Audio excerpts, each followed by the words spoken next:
আসসালামু আলাইকুম। আজকের বিএনপির ভাইদের বিরুদ্ধে কোনো কথা বলবো না। আজকে জাস্ট কিছু বিএনপির তারেক রহমানের যে এই 16 বছর যে অ্যাচিভমেন্ট, এই বিষয় নিয়ে কথা বলবো। আমাদের চিন্তা ধারণা ছিল যে তারেক রহমান যেহেতু বিদেশে ছিলেন 16 বছর নির্বাসিত, দেশে আসলে হয়তো কিছুটা পরিবর্তন করলেও করবেন। কিন্তু আবার একটা সন্দেহ জাগে যে তারেক রহমান যতই চেষ্টা করুক, তার যে আশেপাশে যে চেলা চামচারা আছে তারা করতে দেবে না। কারণ তারা ভারতের বিরুদ্ধে কোনো কথা বলবে না, ভারতের বিরুদ্ধে তারা ভারতের পা চাটবে, এটাই স্বাভাবিক। সবচেয়ে মজার জিনিস যেই কাজটা করছে তারেক রহমান, সেটা হলো আপনার এবার মশা নিধনের জন্য ফ্লোরিডা যাওয়ার কথা ছিল।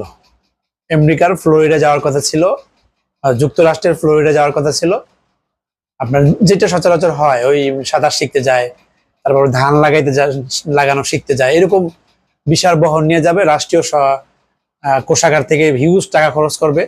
আর এইরকম লেভেলে যায় তারা বুম বাং কিছু মানে শিখার নাম দিয়া নিজেরা শপিং মার্কেট করলে চলে আসবে।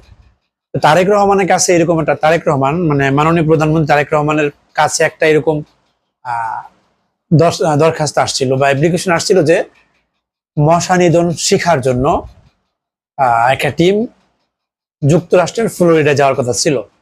তারেক রহমান সুন্দর করে বলে দিয়েছে যে মশা নিধন শিখার জন্য যুক্তরাষ্ট্রে যাওয়ার দরকার নেই।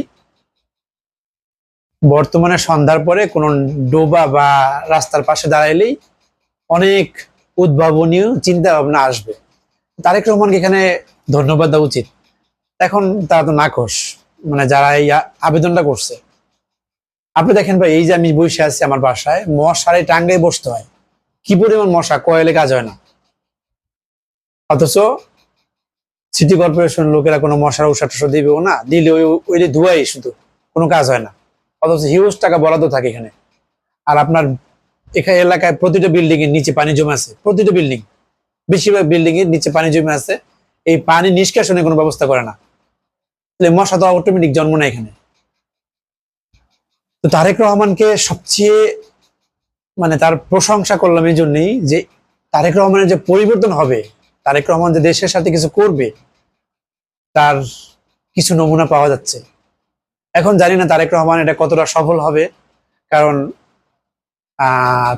এরকম কাজ, ভালো কাজ করলে তো দেখা যাবে যে ভারতের নজর পড়ে যাবে, তখন ষড়যন্ত্রের মুখে পড়ে যাবে। তারেক রহমানের জন্য শুভকামনা, দোয়া করি আল্লাহ ওনাকে নেক হায়াত এবং দেশের স্বার্থে